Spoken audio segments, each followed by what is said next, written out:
میں پوری کوشش کروں گا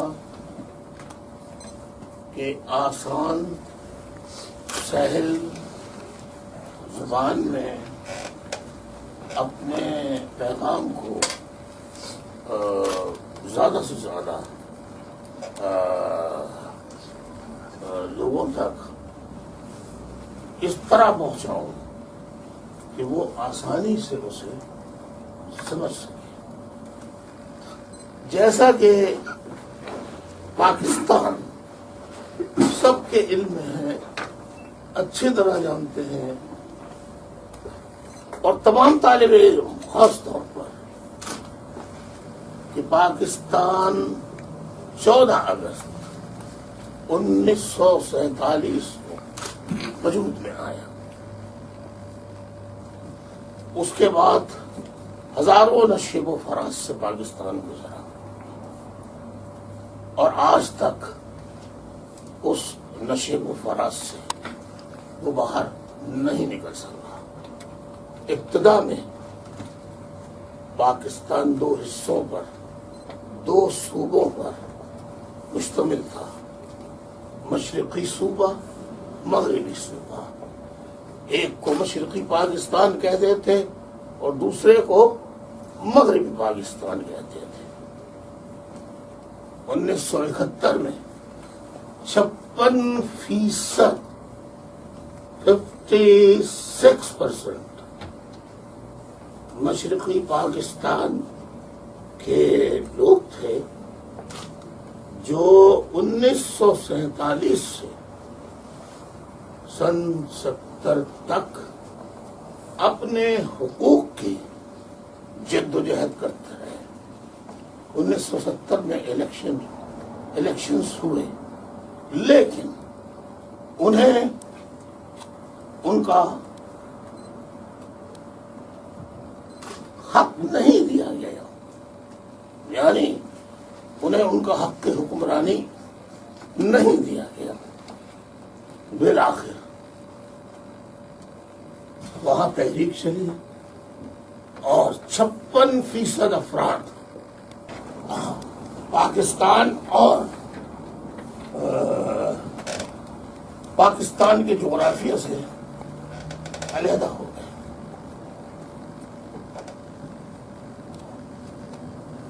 یعنی 1971 میں اکثریت ملک سے علیحدہ ہو گئی. 1971 میں اصولی طور پر پاکستان ختم ہو گیا، لیکن مغربی پاکستان کے لوگوں نے پاکستان کے نام کو اپنائے رکھا اور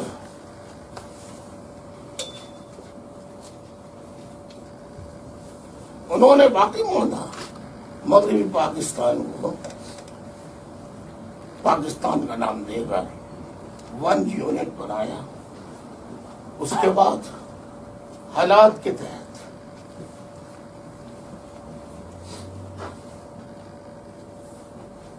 صوبے بنائے گئے.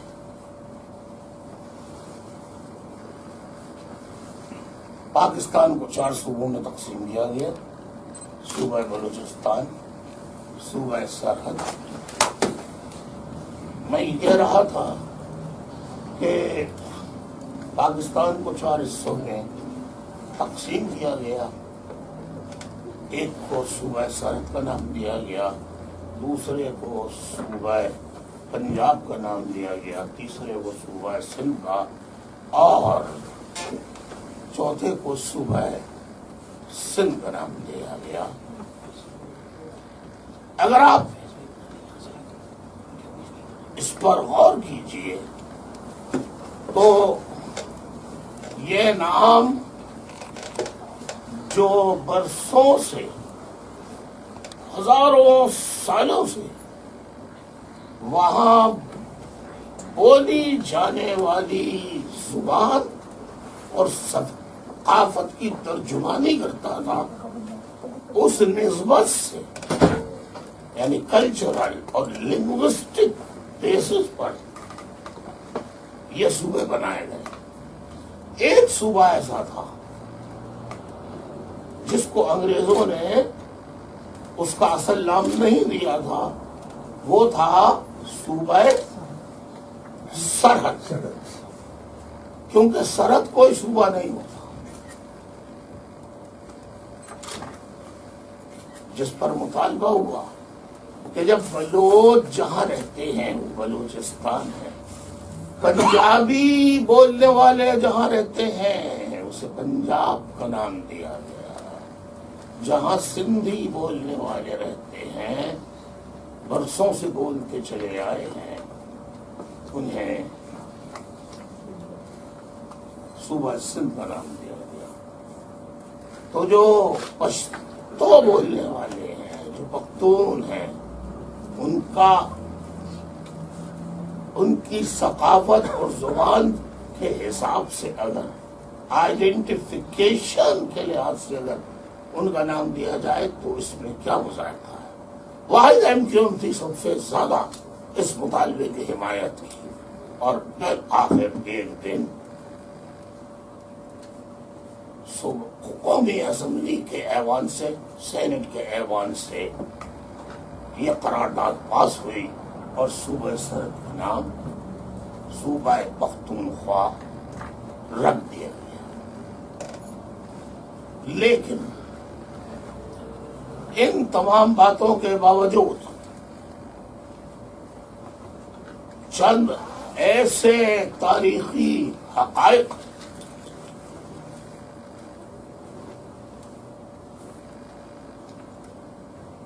جو میں آپ کے سامنے رکھنا ضروری سمجھتا ہوں۔ نمبر 1، اپنی مرضی، خوشی یا انتہائی مجبوری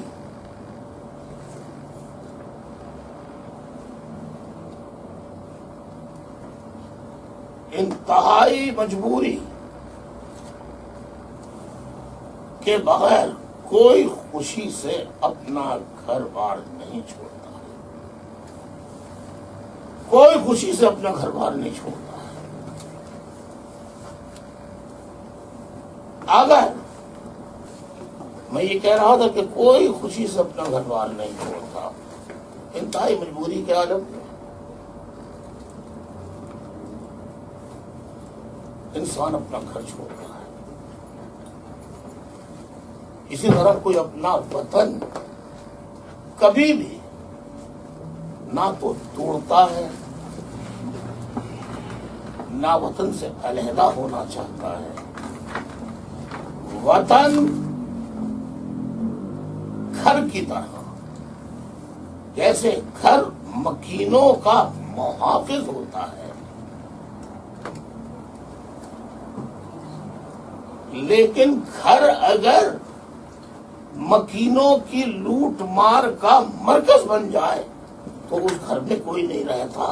ایسے ہی جس وطن میں لوٹ مار، چور بازاری عام ہونے لگے، اقربا پروری عام ہونے لگے، بدعنوانی عام ہونے لگے، اور انصاف ختم ہو جائے، عدالتیں لاچار و مجبور ہو جائیں، اور وطن سب کو یکساں طریقے سے ان کے ساتھ سلوک نہ کر سکے، برابری کا سلوک نہ کر سکے، تو اس سے احساس محرومی جنم لیتا ہے۔ احساس محرومی کے خاتمے کے لیے آواز اٹھائی جاتی ہے، تو پھر اس کو دبانے کے لیے طاقتور اسٹیبلشمنٹ جو ہوتی ہے، قوتیں جو ہوتی ہیں، وہ اپنی طاقت کا استعمال کرتی ہیں۔ بدقسمتی سے پاکستان میں کبھی صحیح جمہوری حکومت قائم نہیں ہو سکے. پاکستان کی آزادی کے بعد پاکستان پر انگریزوں کے نمک خوار جو ایجنٹس تھے انہوں نے قبضہ کر لیا، جس میں ایک بہت بڑی تعداد جو تھی وہ عوام کے علاوہ فوج کی بھی تھی. مغربی پاکستان کی فوج کی بڑی تعداد جو ہے اس کے ہاتھ میں بھی اقتدار آیا، اور جو جاگیردار اور وڈیرے تھے، زمیندار تھے، پیسے والے تھے، سرمایہ دار تھے، انہوں نے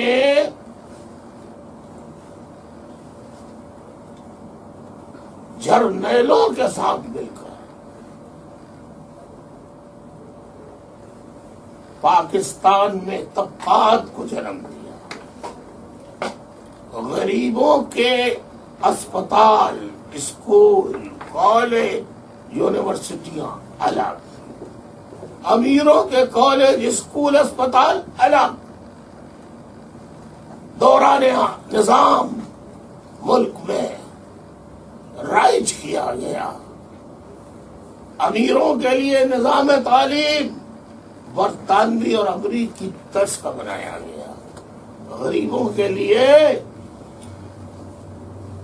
وہ نظام بنایا گیا جس سے چپراسی کلرک سے زیادہ اور کچھ نہ پیدا ہو سکے. یہاں ان لوگوں کا تذکرہ کرنا میں ضروری سمجھوں گا جو تحریک پاکستان کے وقت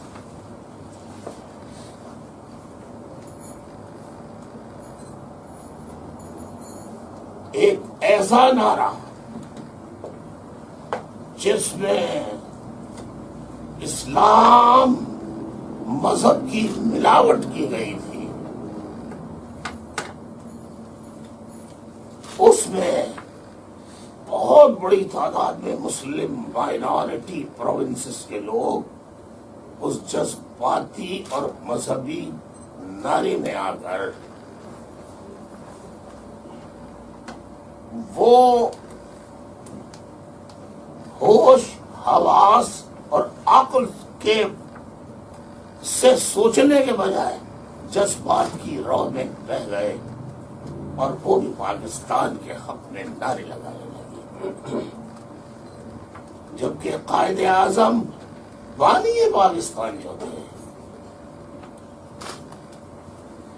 جو مسلم لیگ کے اور جو علیحدہ وطن بنانے کی تحریک چلا رہی تھی، جو تحریک آل انڈیا مسلم لیگ، اس کے سربراہ تھے، ان کے مذہب کے بارے میں آج کے دن تک پاکستان میں کسی کو نہیں معلوم کہ وہ کس مذہب، عقیدے، مسلک سے تعلق رکھتے ہیں. میں آج طالب علموں کو بتانا چاہتا ہوں، یہ ریکارڈڈ بات ہے، اور میں نے کبھی اپنی زندگی میں غلط تاریخ بیان نہیں کی، جھوٹ کا سہارا نہیں لیا.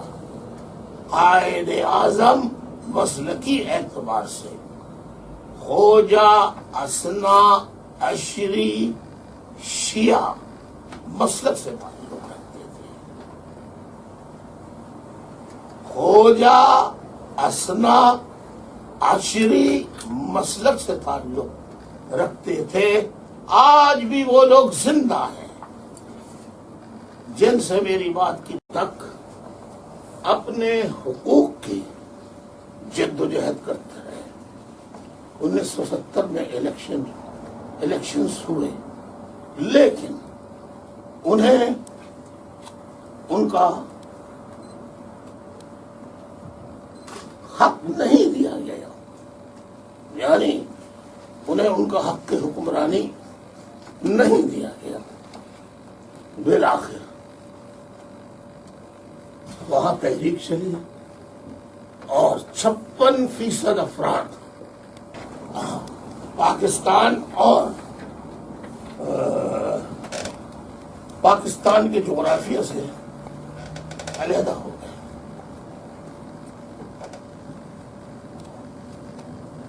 یعنی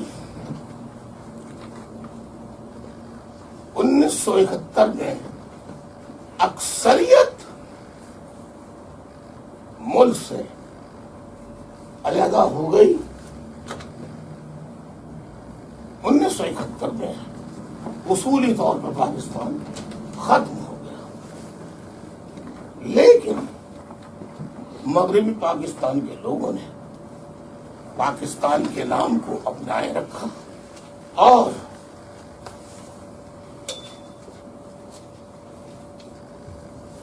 انہوں نے باقی مانا مغربی پاکستان کو پاکستان کا نام دے کر 1 یونٹ بنایا. اس کے بعد حالات کے تحت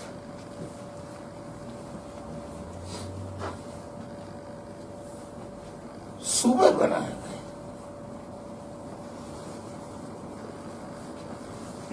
پاکستان کو 4 صوبوں میں تقسیم کیا گیا. صوبہ بلوچستان، صوبہ سرحد. میں یہ کہہ رہا تھا کہ پاکستان کو 4 حصوں میں تقسیم کیا گیا. ایک کو صوبہ سرحد کا نام دیا گیا، دوسرے کو صوبہ پنجاب کا نام دیا گیا، تیسرے کو صوبہ سندھ کا، اور چوتھے کو صوبہ سندھ کا نام دیا گیا. اگر آپ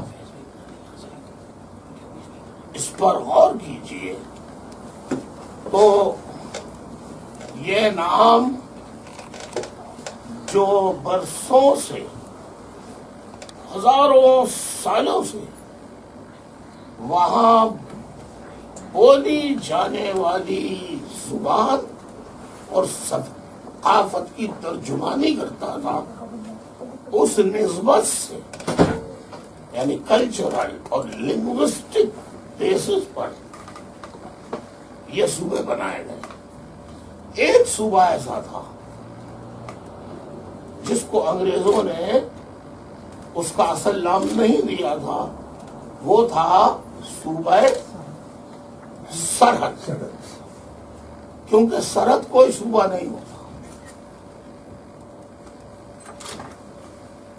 جس پر مطالبہ ہوا کہ جب بلوچ جہاں رہتے ہیں بلوچستان ہے، پنجابی بولنے والے جہاں رہتے ہیں اسے پنجاب کا نام دیا گیا، جہاں سندھی بولنے والے رہتے ہیں برسوں سے بولتے چلے آئے ہیں انہیں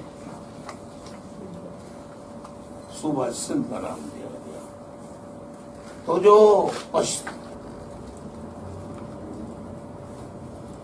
انسان اپنا گھر چھوڑ رہا ہے، اسی طرح کوئی اپنا وطن کبھی بھی نہ تو توڑتا ہے نہ وطن سے علیحدہ ہونا چاہتا ہے. وطن گھر کی طرح، جیسے گھر مکینوں کا محافظ ہوتا ہے، لیکن گھر اگر مکینوں کی لوٹ مار کا مرکز بن جائے تو اس گھر میں کوئی نہیں رہتا.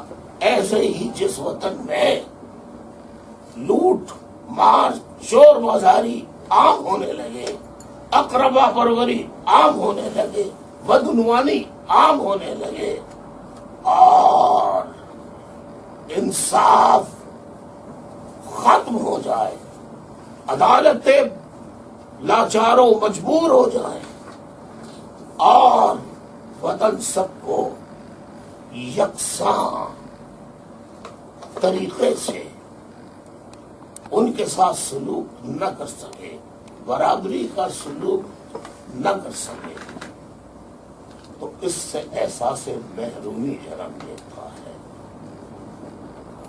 احساس محرومی کے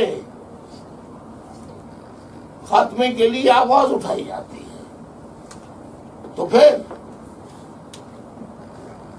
اس کو دبانے کے لیے طاقتور اسٹیبلشمنٹ جو ہوتی ہے، قوتیں جو ہوتی ہیں، وہ اپنی طاقت کا استعمال کرتی ہیں. بدقسمتی سے پاکستان میں دو بولنے والے ہیں جو پختون ہیں،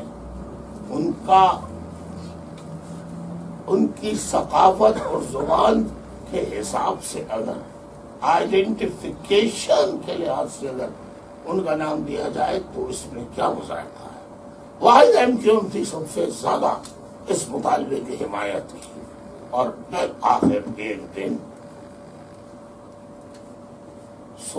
قومی اسمبلی کے ایوان سے، سینٹ کے ایوان سے یہ قرارداد پاس ہوئی اور صوبہ سرحد کا نام صوبہ پختونخوا رکھ دیا گیا.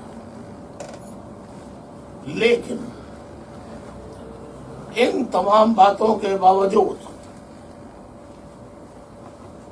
چند ایسے تاریخی حقائق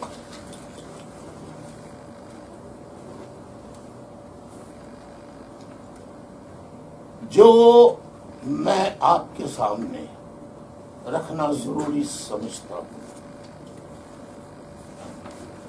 نمبر 1، اپنی مرضی، خوشی یا انتہائی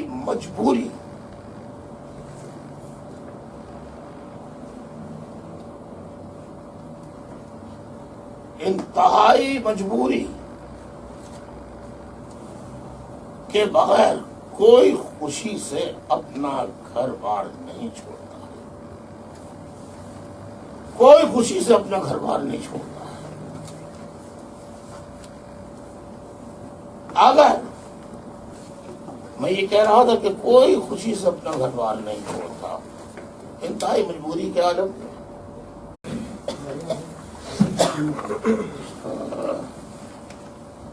میں پوری کوشش کروں گا